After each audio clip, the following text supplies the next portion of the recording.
Welcome, everyone. My name is Hallie Caldwell, and I'm a member of the Inspira Advantage team. Inspira Advantage is a medical school application consulting company, and we help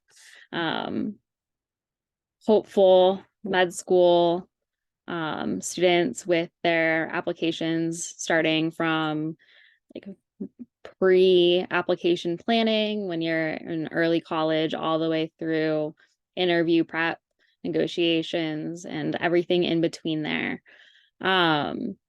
We have two fantastic panelists with us today who work with us as consultants and are very experienced with the med school application process, and they're going to walk you through mistakes that we regularly see and how to avoid those. And then we'll spend some time answering questions at the end. So as you have questions, feel free to pop them into the Q&A box, and we will most definitely get to those at the end.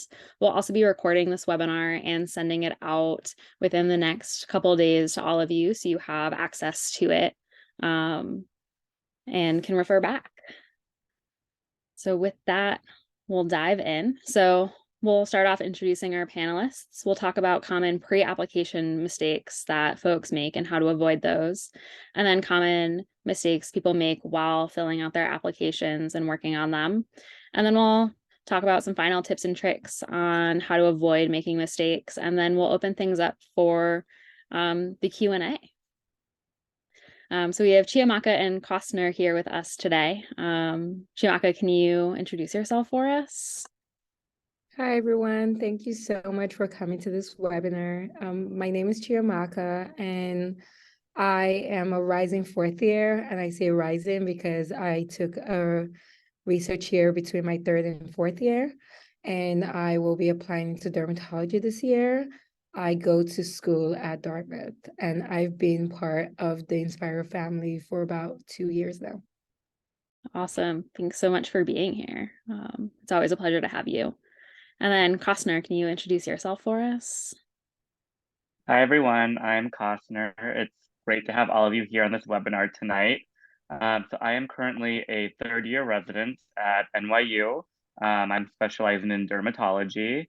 Before that, I was at medical school at Northwestern.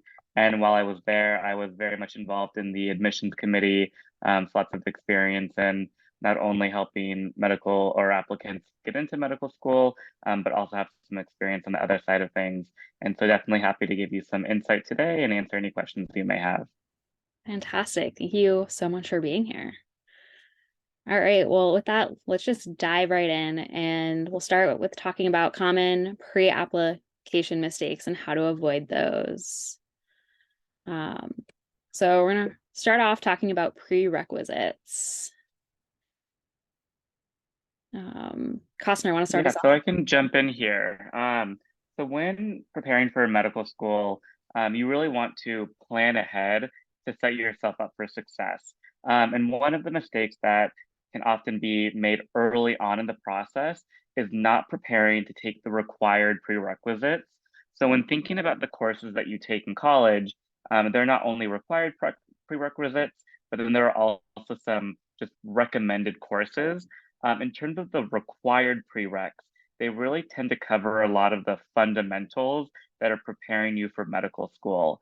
And so some of those that we tend to recommend because they're required by most medical schools are biology, chemistry, physics, math, and English. With biology and chemistry in particular, you typically are required to take at least 2 years. And what's really important to notice is that these do require a lab component. So oftentimes colleges will have both biology and chem kind of coursework, but then you want to take the supplemental lab course as well. And then it's important to also take your physics, your math, and then your English. Now, what's really important as well is that every school does have different prerequisite requirements. So while these are just some general recommendations, there may be schools that, for example, rather than an English requirement, they have a broader humanities requirement where they want you to take a certain number of courses in English, psychology, and maybe like anthropology as well. So while you're preparing your application, it's important to really think about some schools that you may have in mind in particular, and make sure that you're kind of ticking off all the boxes for their prereqs in particular. Fantastic. So just a little bit more on prerequisites. So just to add to what Costner said, it's really important to do your research on the prerequisites because each institution usually has their own prereq, but what we showed you in the last slide is usually the general prerequisite for most medical schools. And this is something that a lot of pre-meds don't realize. These are prerequisites for medical school, but you can always, as long as you fulfill these prerequisites, you can major in whatever your heart desires. There's so many people that get into med school with English majors, sociology majors, computer science majors, as long as you know that I'm doing this major, but I'm going to be applying to med school, so I need to fulfill this prerequisites. Because if you're doing majors that are not pre-med focused majors, they might not fulfill all the prerequisites that we mentioned earlier. Great.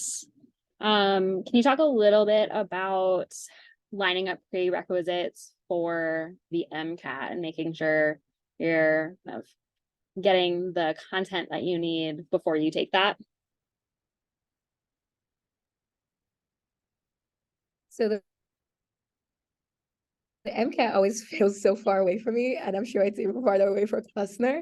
But so there is this overall GPA and there's this science GPA, and I would say being in admissions, I didn't think the delineation was something that we looked at as strongly as pre-meds might think we do.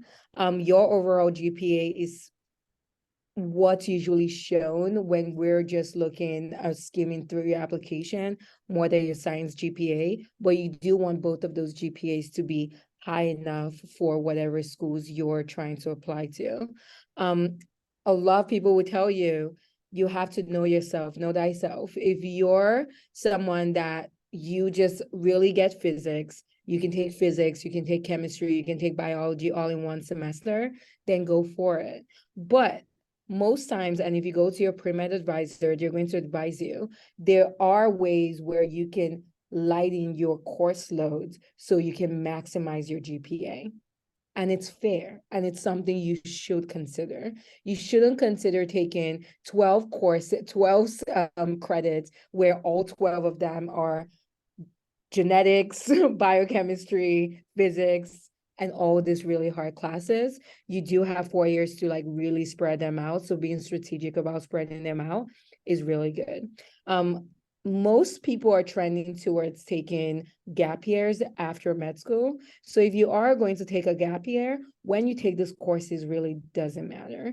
But most people who don't take gap years apply during your third year. So you want to think, what courses do I need to maximize my MCAT score? Do I need to take biochemistry? And I would say you do before I take my MCAT. Do I need to complete physics? The new MCAT is less physics heavy, so you might get away with not taking physics. But do I need genetics? So it's like really knowing yourself, what courses do you really need that foundation for before you take your MCAT? But if you're taking a gap year, you can do whichever course you want because you're going to end up seeing all of it by the time you take your MCAT. Fantastic. Thank you. All right, let's talk a little bit about failing to plan clinical experience and extracurriculars and why it's important to plan those things. Absolutely. So I think it's really important when thinking about your undergraduate experience to really recognize what's going to set you up for success when you're applying. And part of that is your GPA or your MCAT, kind of some of your more objective measures. But then it's also really important to show that you are engaging in other clinical experiences or extracurriculars. And so it's important to really be honest with yourself and recognize what your bandwidth is throughout college. And so there may be times when you may have a heavier course load, and those are times where you may want to maybe pull back on some of those extracurriculars so that you can really invest in your coursework and make sure that you're keeping your GPA up. However, there may be other times when you have a lighter course load, and those are times you can really invest in some of these extracurriculars that are going to provide more breadth to your application. They may show that you are able to take on leadership experiences. They may show that you are volunteering in a clinical setting and really gaining experience, which will be relevant or really kind of foster your development as a future medical student. And so once again, it really is important to plan ahead to make sure that you not only have the right amount of time, but the bandwidth to really invest in everything that you're doing, whether that is your coursework, your clinical experiences, or your extracurriculars. Great. And we do have a webinar on our website that you can go back and watch for free that does talk about extracurriculars extensively.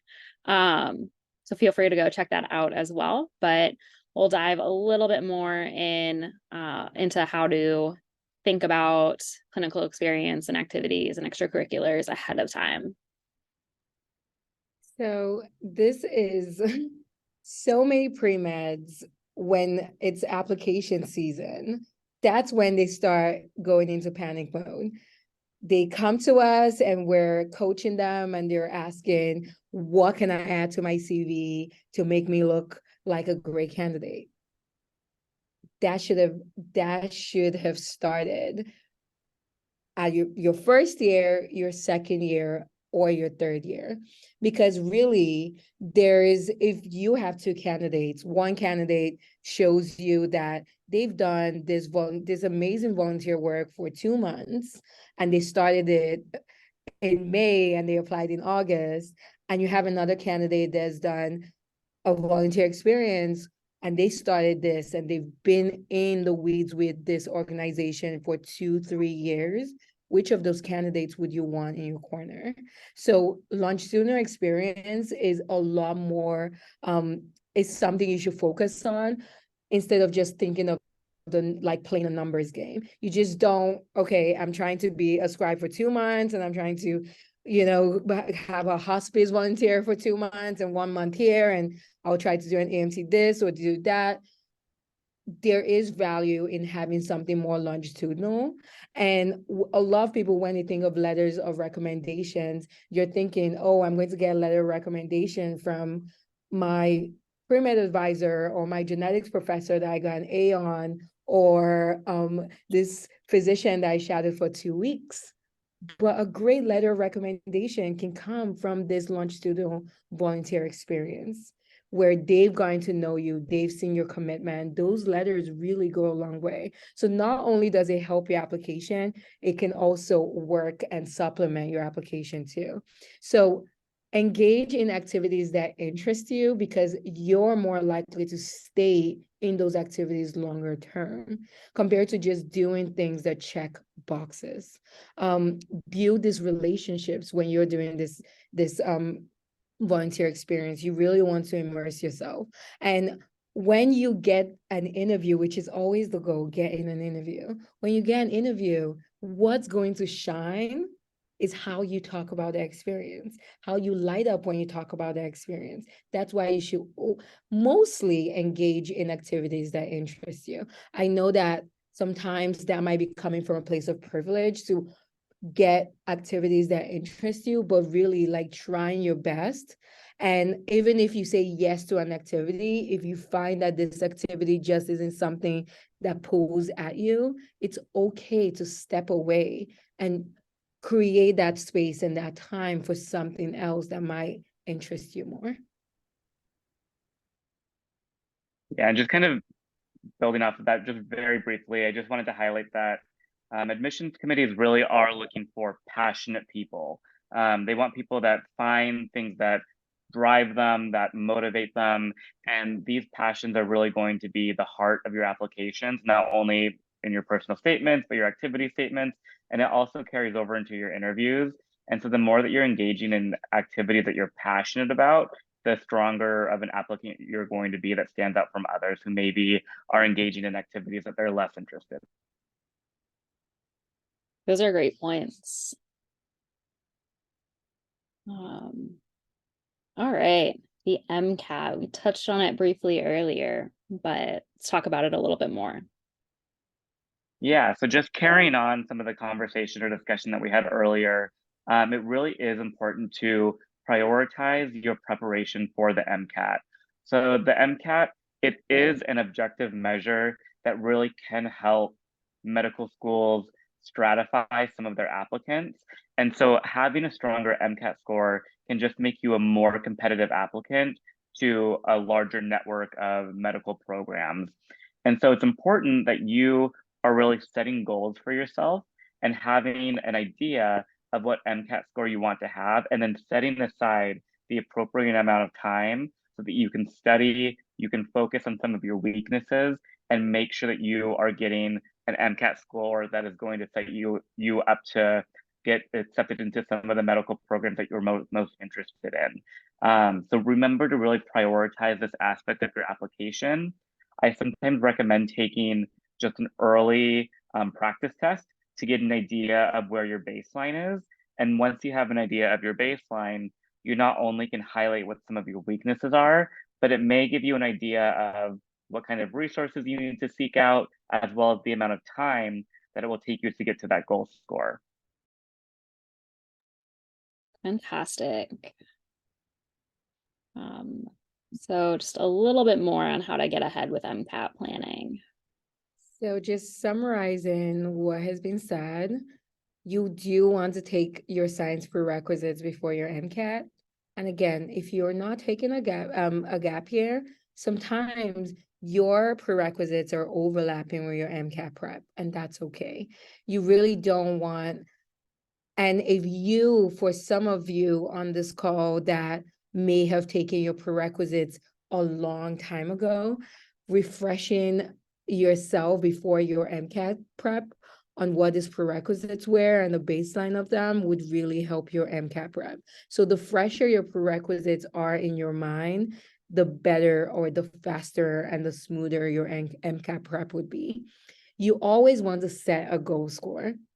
You just don't go into your MCAT prep without a goal score in mind, because you can always get a 99.99 percentile, but you have to know what schools do I want to go to? Where do I think I want to fall on? And when you get to those scores, you take the MCAT, because sometimes you can have diminishing returns when you're studying and studying and you reach your peak and now you're like, I can study more, but you're getting more tired and you're forgetting more. So having a goal score really sets you on a good direction.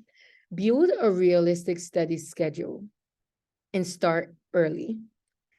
Have a schedule structured around your day-to-day life, your commitments, social life, work life, rest time. So building that schedule, there's so many online schedules that you can find, but make sure that when you download the schedules or you find the schedules, you're building them to your realistic schedule.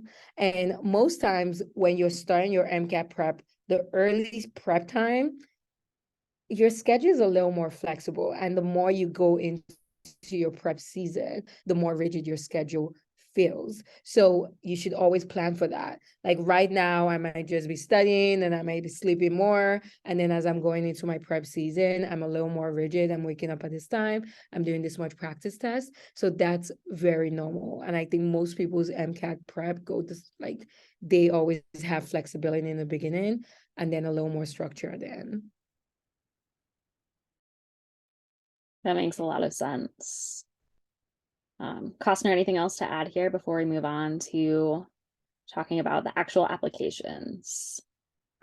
No, I think this is like a great overview of the way to really prepare for MCAT and just making sure that you are planning for success. And I think it's just important to really be honest with yourself and really give yourself the appropriate amount of time and energy and space so that you can get that goal score, because the MCAT will be a substantial part of your application. You really want to make sure that you are being fair to yourself when preparing for it.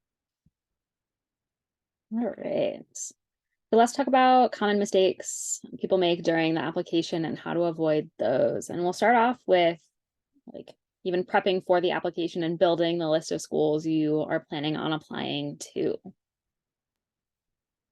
Yeah, so a major part of preparing your application is simply figuring out where you're planning to apply to. There are a number of medical schools from the West Coast to the East Coast that all have a different number of requirements, but they also offer different opportunities. They may have different strengths, and just different features that appeal to different applicants. And so when creating your list of schools that you're applying to, it really is important to be strategic. And I think that there are almost like two branches to think of. You kind of have like the head and the heart, some of your more quantitative factors. So thinking about some of the numbers, what are your baseline statistics? What's your GPA? What's your MCAT? And do these scores or statistics make you competitive for that medical school? And then also thinking about whether your activities, your experiences, and your values or goals line up as well. And that's kind of some of the more qualitative aspects that we're thinking of. So what are some of the things that are important to you in terms of a medical school education? For example, is geography a major component? Are you looking for programs that maybe have dual degree programs? Are you interested in getting an MPH? These are very important things to be considering so that you're making sure that the medical schools you apply to are the best fit for you. And then once you have a strong idea of what you're looking for in a medical school, it really is good to make a well-rounded list that does maximize your chances of getting into medical schools. So I try to work with applicants and really try to delineate some reach schools, some like middle tier schools, and then some more like safety net schools. So it's okay for all of us to have schools that maybe are a little bit out of reach from some of our statistics, or just some of our application stats. That's okay to have. We want to have something that we're striving for. We want to have some more reach schools. And then we have schools that were closer to like the 50th to the 70th percentile in terms of our statistics. And we think that we are a relatively average applicant there. And then it's good to have some schools where we feel like we are kind of above the average applicant there, and those are considered more of our safety schools. And so when you have a well-rounded list like that, it really can maximize your chance of getting into medical school in the application process. Fantastic. So, sounds like it's very much an art form. Most Amaka, definitely, yes. anything else to add here, Amaka, before we move on? That was great. All right. So recommendation letters. Let's talk about how to not choose those poorly. Yes. You can do everything right, and one bad letter, in fact, a really bad letter just is going to be an X on your application. But an average letter too can sink your application. So obtaining a strong letter, and the key word is strong letter recommendation, is essential for your journey to med school.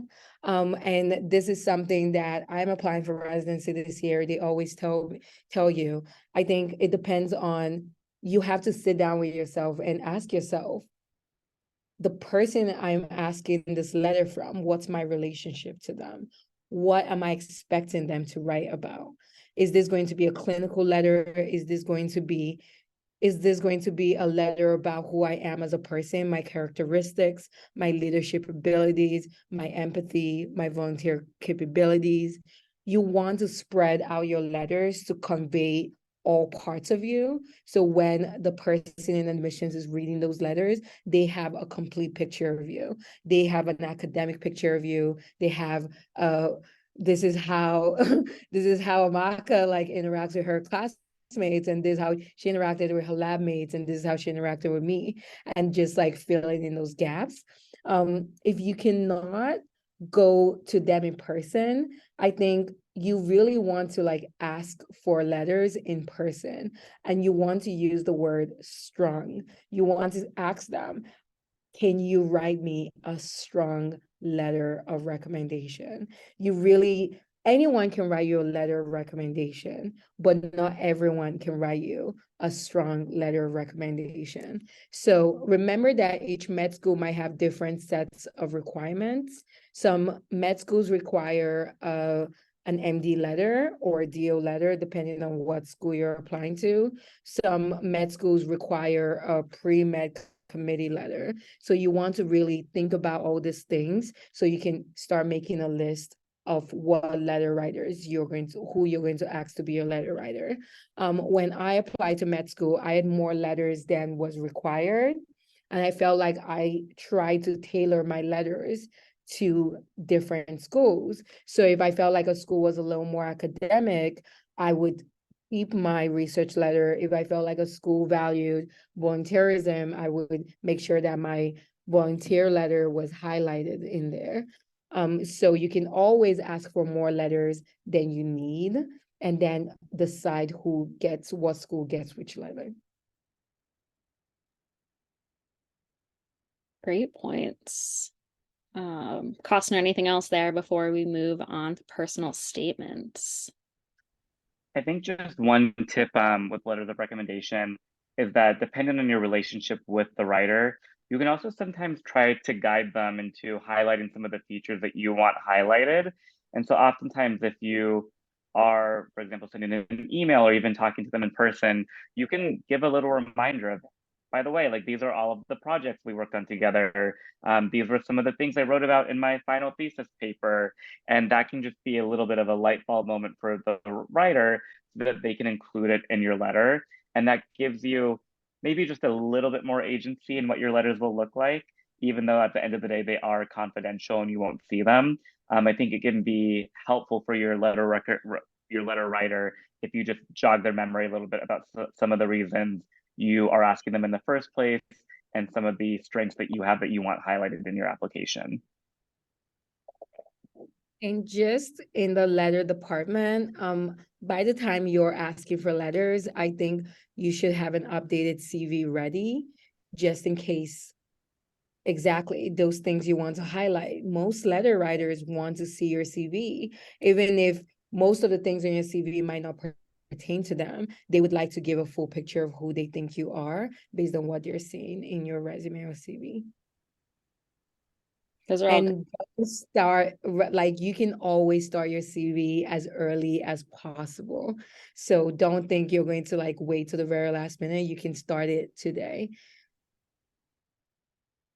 That's another great tip. I think that can be a whole webinar in itself. All right, personal statements. Yeah, so I think the personal statement is one of the most daunting aspects of the application for a lot of applicants. Because at the end of the day really is your story, it's your narrative. And in the next few slides, we're going to dive in a little bit more into what you should be including in your personal statement in order to avoid a bland personal statement. But one of the most important mistakes to avoid is not spending enough time on your personal statement.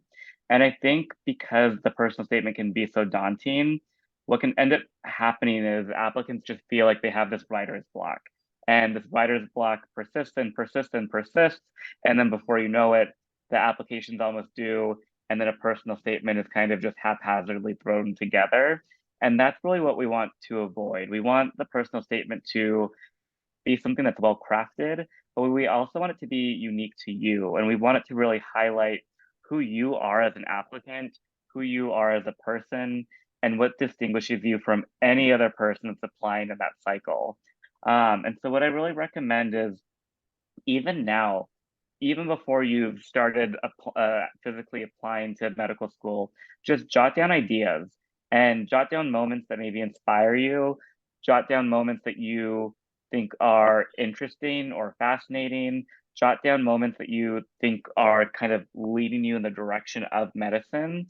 Because after a while, those simple ideas, they can be 1 or 2 word ideas, those can become the inspiration that kind of spark the brainstorming process for your personal statement.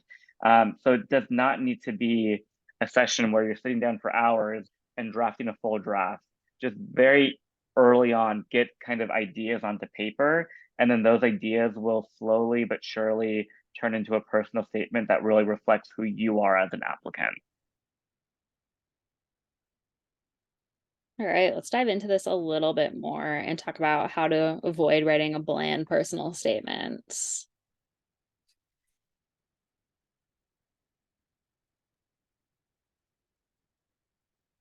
So a bland personal statement, I think personal statements is exactly that, a personal statement. So a bland personal statement to me, as someone in admission, would be a statement that feels generic, a statement that feels like that could have been anyone's statement. Yes. Or a statement where I feel like, okay, you just summarized your CV to me. There was no real tug at me. There was no story. There was no heart to that statement. So in my mind, that is what I would call a bland personal statement. So here we're saying identify a main theme and treat your application as your hero's journey. This is something someone always tells me when it comes to personal statements. What is your application persona? If someone met you right now and they have 2 minutes to meet you, what is something that you're going to remember when we're talking to the committee? So we interview 16 candidates a day, 18 candidates a day, different interviewers interview different candidates, and we're sitting on our round table and we're like, okay, what's going on? What is that one thing? Who are you? What's that one thing that you're going to be like, this is who he or she or they are? That is your hero's, that's your persona, that's your hero's journey. Now you want to build on that, create a story, create a timeline, and then start picking things in your CV that works around that. So a bland personal statement just means that it just doesn't, it's your statement, it's about you. And you're not just regurgitating what we can see in your CV, and it has a heart to it. All right, great. And let's talk a little bit more about talking about your journey. Yeah, so in addition to really having a narrative and a heart to your personal statement, as someone who's been on an admissions committee, we also like to view your personal statement through the frame of where have you been, where are you now, and where are you going? And so I think that can be a very helpful framework to have when writing your personal statement.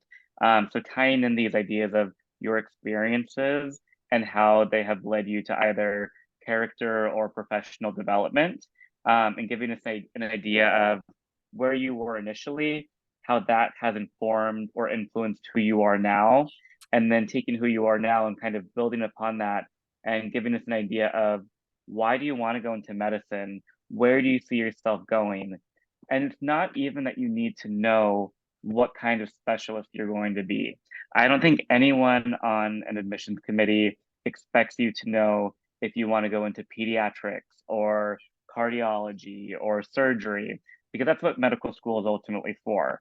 But you should have an idea of what it is that is drawing you to medical school and where you see that taking you in the future. So broad strokes ideas of, are you more interested in public health? Are you really interested in basic science and maybe bringing some ideas from the lab to bedside? What is it about medicine and being a physician in general that really motivate you and inspire you to go to medical school? And where do you see that taking you broadly?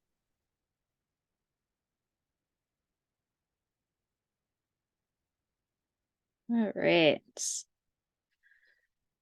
All right. So work and activities, a mistake to not make is fabricating involvement in the work and activities section.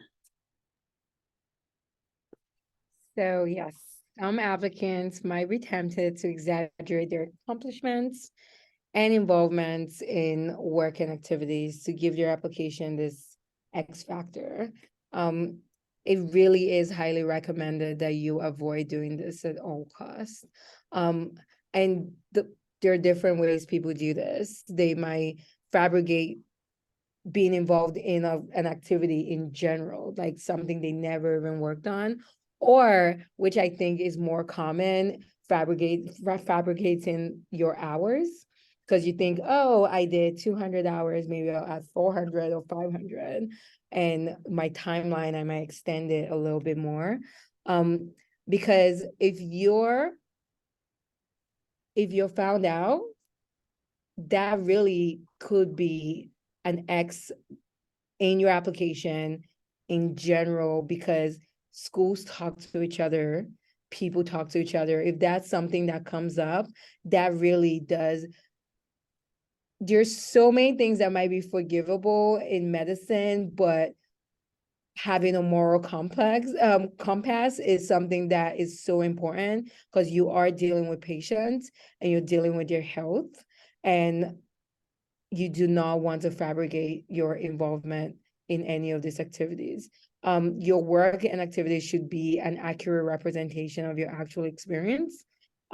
Because if someone fact checks and they find out that this is not true, you really might have just sank your whole chance of ever getting into med school just for an extra 100 hours or an extra thing that someone may not have even read. If there's something that you think you really want to add to your application, you should try to get that done. Get involved in it. Yeah, I don't think I can stress enough the importance of really maintaining your integrity. And that not only applies to applying to medical school, but even when you are in medical school and beyond. You will potentially be in a position where you have patients' lives and their health in your hands. And if you don't have integrity, I think a lot of medical schools lose trust in you, and that could be just a major red flag. So just really make sure that you're given an accurate representation of who you are and what your experiences have been.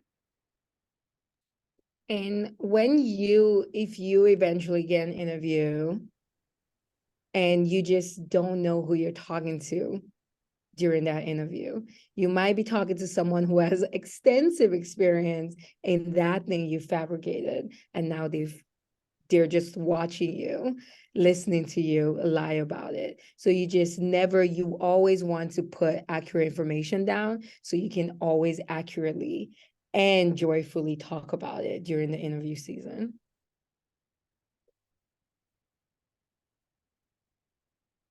All right.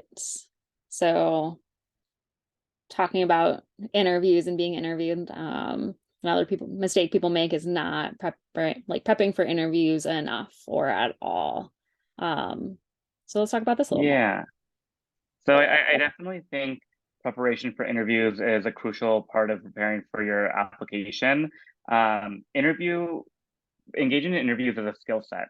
And so the name of the game is practice, practice, practice. The more that you practice interviewing, the more that it's going to seem like a natural skill that you have come your interview day. And that really is the sign of all of your hard work paying off, is when you sit down with someone on an admissions committee, whether it be a student or a faculty member, or maybe even the dean of the admissions board. It's important that you come across very natural, very honest, and very authentic. And in addition to just kind of the general idea of engaging in an interview, it's also important to prepare for certain questions. So there are a lot of questions that are not necessarily recycled, but are consistent from school to school to school. So it's important to have an idea of how you would answer some questions like, tell me a little bit about yourself. Why are you interested in our medical school in particular? It's also really important to really have a strong understanding of your application. So your application is going to highlight all of the activities that you've engaged in, all of the courses that you've taken, all of the people that you've engaged with, and you need to be the expert on your application. So if someone asks you, hey, I see that your sophomore year, you engaged in this volunteer experience at your local hospital, tell me more about that. You should be ready to launch into an explanation of what that experience was like, and as well as why it's meaningful for you.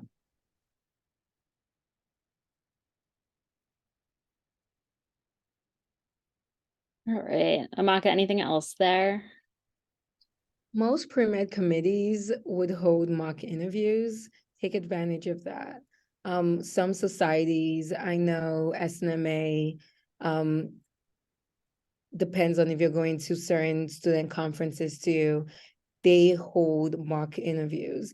Even if you're on social media, there's certain people who pride themselves in helping pre-meds, and they offer their services to help you get your interview skills up by giving you mock interviews. So finding those resources in case you're just wondering, how do I prepare for interviews? That's always a good way. Your mentors can give you a mock interview. You can always listen, record yourself and listen back. I have videos of my interview prep videos from back in the day, and I always look at them and they're always so funny. So these are always ways for you to start this preparation for your interviews. And an Inspira Advantage counselor is also a great resource there as well. And that's something that we work with our clients on. All right, so we're going to talk about some final tips on mistakes to avoid. And then we'll dive into a Q&A. So if you have any questions that been in your brain, feel free to pop those in the chat in the Q&A box, and we will start looking at those as well.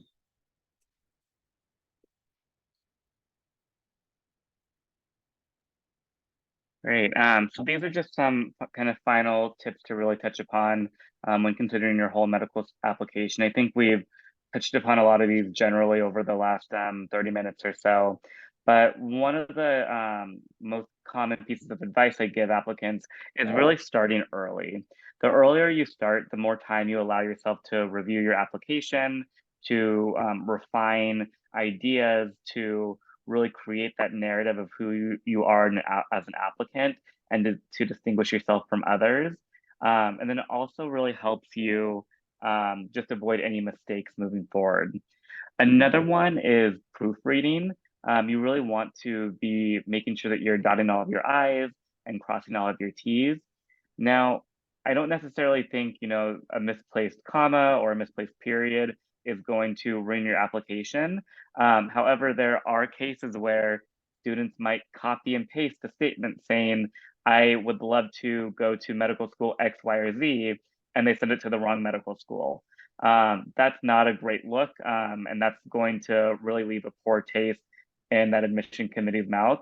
And so it's really important to make sure that you are reading your application thoroughly and making sure that you're sending your revised final edits to the appropriate medical school.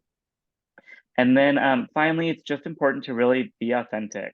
By the time that you're applying to medical school, you've put in so much hard work, and you really just want to make sure that you are putting your best foot forward and showing who you are, why you're an amazing applicant, and why that program would be lucky to have you as a medical school, and then as a medical student. And then finally, don't be afraid to ask for help. You are not in this alone. It really does take a village sometimes to create a full-fledged application with a lot of breadth and depth. And so reach out to your friends, reach out to your mentors, reach out to us here at Inspira. We are here to help you, as are a lot of the other people in your life, both personally and professionally. And so get that extra help, have people lay an extra pair of eyes on your application so that you really are making sure that you're putting your best application forward. All right, Amaka, anything else to add there before we dive into Q&As? No, we've covered a good amount, but yes, our services are here for a reason, and we really do work with you personally to get you to where you need to be. All right, so Q&As. So the first question we have up is, I know some undergraduate admissions can sometimes reject students with extremely high overqualified stats because they think it's unlikely the student will actually attend. Have either of you found that this is the case at less competitive medical schools?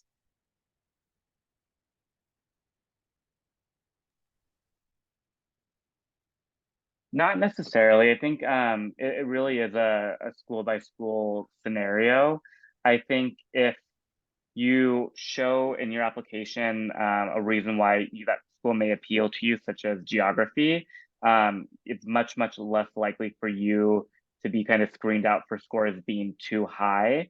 And I think that that can also be a scenario where if you cater your application in a way where you highlight why that school would be a good fit for you, I don't really think that should be a concern. Now, that definitely is a phenomenon that we do see at some schools where they really do look for their sweet spot. And I think part of what that stems from is essentially just medical schools wanting to use their resources appropriately.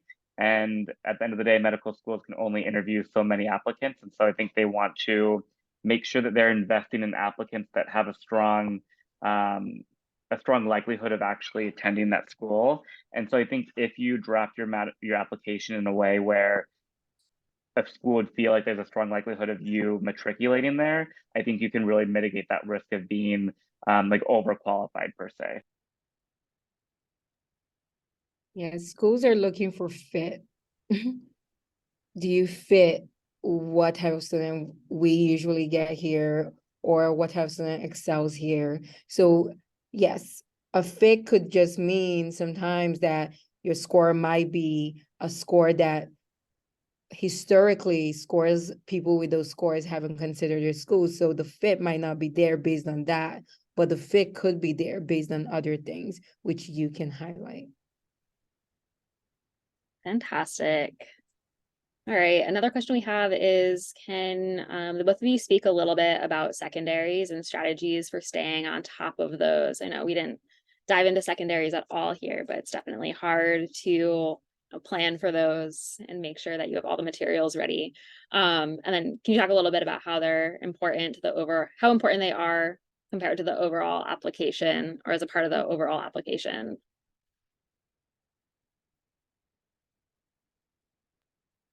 Yeah, I can start with this one. So I think the secondaries can be another daunting task in terms of the application process, especially depending on how many medical schools you're planning to apply to. Because after that primary, you can feel like it's just a secondary after secondary after secondary that's really starting to just inundate or overwhelm your inbox. But there definitely are tips and tricks to preparing for that process. I think one of them is really having a strong understanding of all of the medical schools that you're applying to early on. Most of the secondaries are going to ask you some variation of why are you interested in this medical school? So as we just mentioned, it's that idea of fit.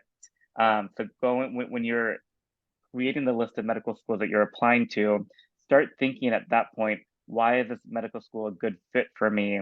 How am I going to articulate that in my secondary applications? And then in addition to that, there are some common questions that are definitely common across multiple secondary applications. And so you might see different variations of the same question. And so if you start kind of preparing not so much templated responses, but responses that you think apply to like a common question in the secondaries, that's something that can really be carried forward. And so that way you're not really reinventing the wheel every time you get a secondary application. So I think those are the two main pieces of advice. Really make sure that you are thinking about why you're a good fit for the schools you're applying to, and then really start thinking about what are some of the questions that I'm seeing in multiple secondaries, and how can I kind of just readjust them for that next school.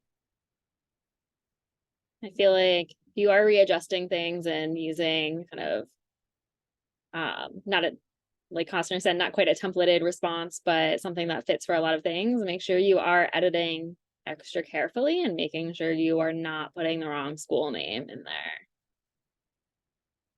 And I would add, you can always start pre-writing your secondaries before you get your secondaries, because when you start getting your secondaries, they all come at once.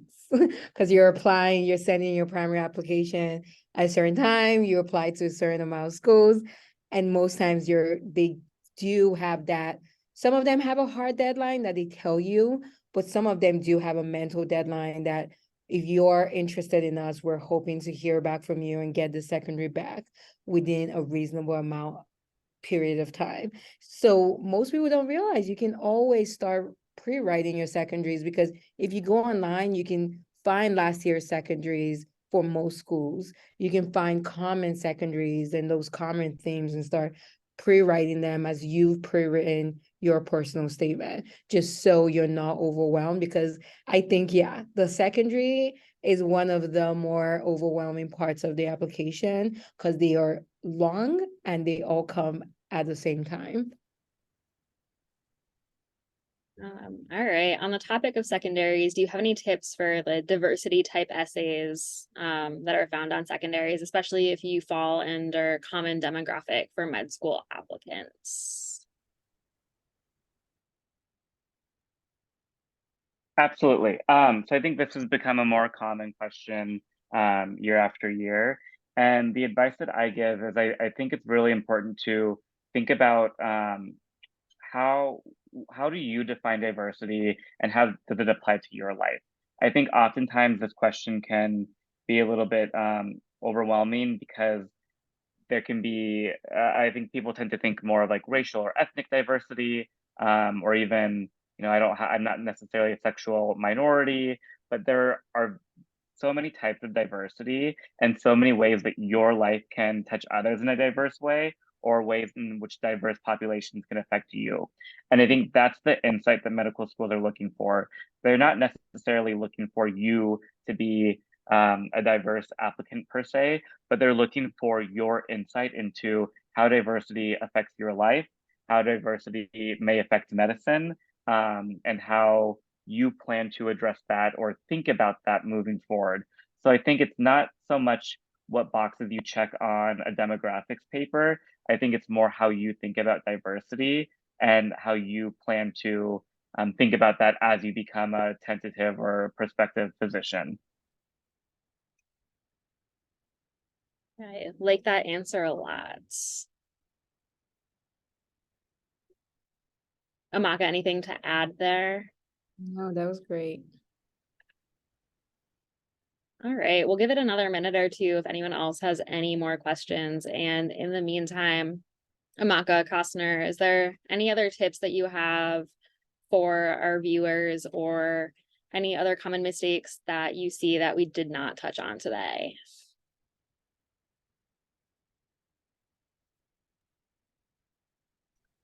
I think the biggest thing really is planning ahead. I think the fact that all of you are even on this webinar today speaks volumes about how much you are preparing and hoping to avoid some of these common mistakes. But I think when applicants kind of find themselves back into a corner is when, you know, it's a point when secondary should have already been submitted, and a personal statement has been drafted, and then all of a sudden there's this time crunch.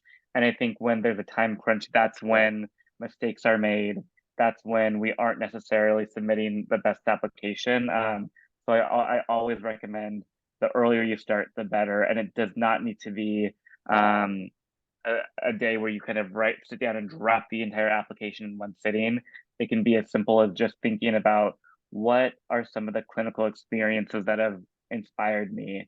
When did I first think about becoming a doctor? Why is it that I still want to become a doctor? It's a lot of these kind of reflective questions that can then lead themselves to a lot of the answers that will help you build your application. And I think a lot of this reflection can also be really helpful when you prepare for interviews, because if you have a strong understanding of why you are applying to medical school, that understanding, that reflection is going to pay all of its dividends when you're sitting across the table from someone in the admissions committee board, because you don't want that to be the first time that you're thinking, why do I want to be a doctor? You want to have a lot of those ideas kind of fleshed out to begin with. Thank you. All right, we got a couple more questions in, and then Amaka will have you answer that as well if you have anything to add. But how should you tailor primary applications to specific medical schools, and what parts should you edit or reframe there?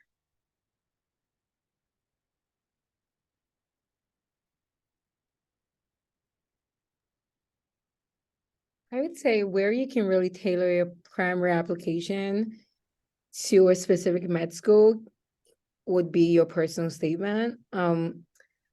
the very end of your personal statement, people can tailor their application to talk about something very specific to that medical school before they close out your personal statement.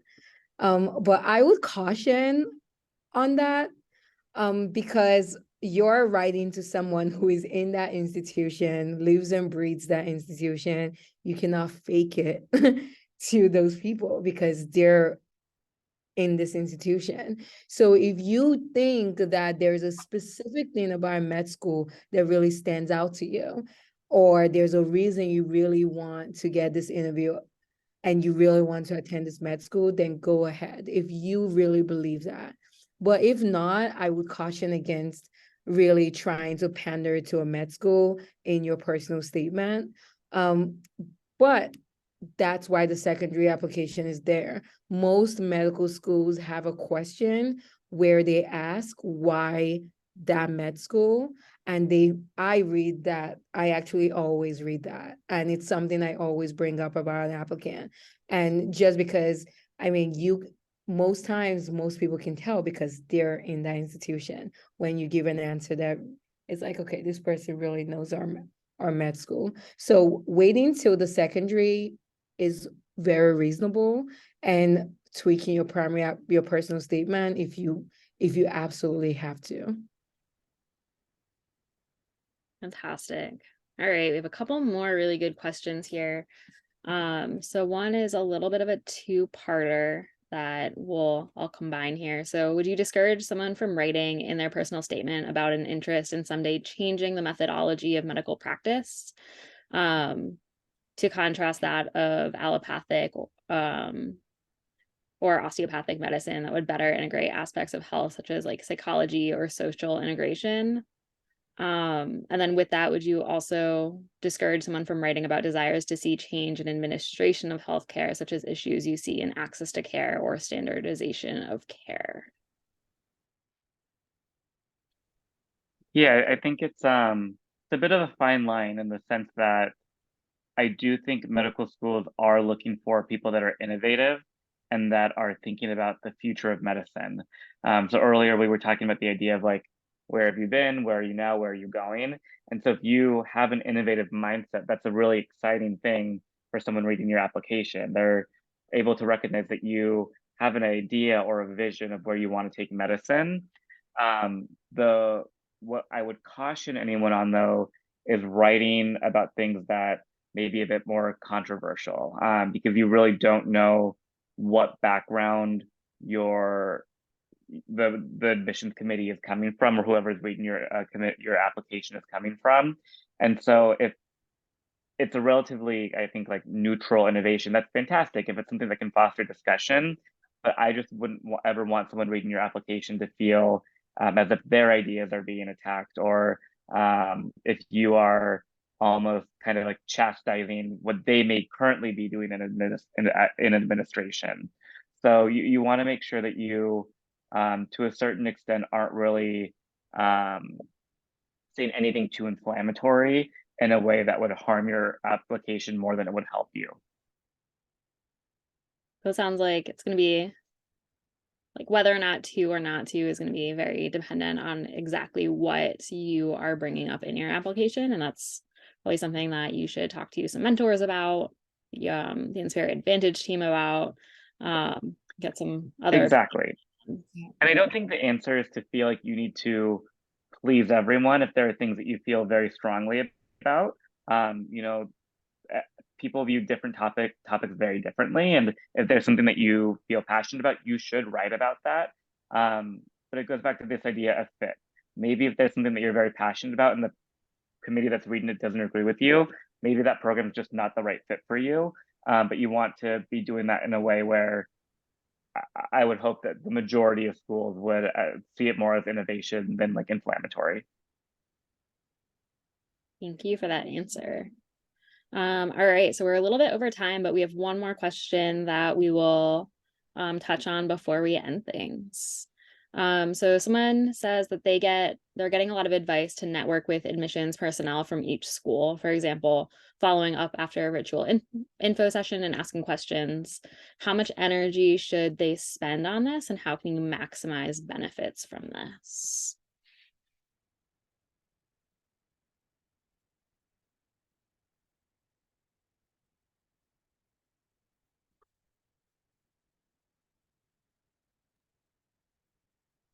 Amaka, any thoughts there? This is an interesting one because residency is a little different because it's a little smaller and people want to know who you are, and networking really helps. But I'm sure majority of the people did not even know who the dean of admissions were in the schools they ended up in. But I would say that I know that some schools do have some incentives. For example, I'm going to AMEC, which is at like a minority underrepresented in medicine conference. And they do have booths there for pre-meds who are underrepresented in medicine. Certain schools have those incentives to basically try to attract those students. So it really depends on where this network was formed. I would say that if you should gauge where this network was formed, was it at a place where they had booths, where they were the ones reaching out? You should absolutely maximize that and actually follow up on that. But was it a place where you just heard this is the dean of admission at this school and you said hi and you emailed them and they said hi back? And I think just think of where you met that network to like realize where you want to put that energy into, because a lot of people, all the interviews I got, a lot of pre-meds, the interviews they got, that was the first time they were meeting the admissions officer when they read the application. So having a good application, at some point they would see it. It would get through to them. Most schools read, once they have their filter, they read the applications, they pass their filter. So if you have a good application, that really helps you. Fantastic. Costner, any other thoughts on that before we wrap up? Yeah, agreed. I think that was a great answer. Yeah, completely agree. All right. Well, I want to thank everyone for joining us tonight and being here on a Tuesday evening. And Amaka and Costner, thank you so much for all of your information and for joining us tonight as well. It was great to have you both. Be on the lookout for an email with a recording of this webinar. Feel free to reach out to us on our website, send us an email if you have any questions, if you want to schedule a free consultation with our team. And best of luck in your med school applications and medical school journey. I hope everyone has a really great night.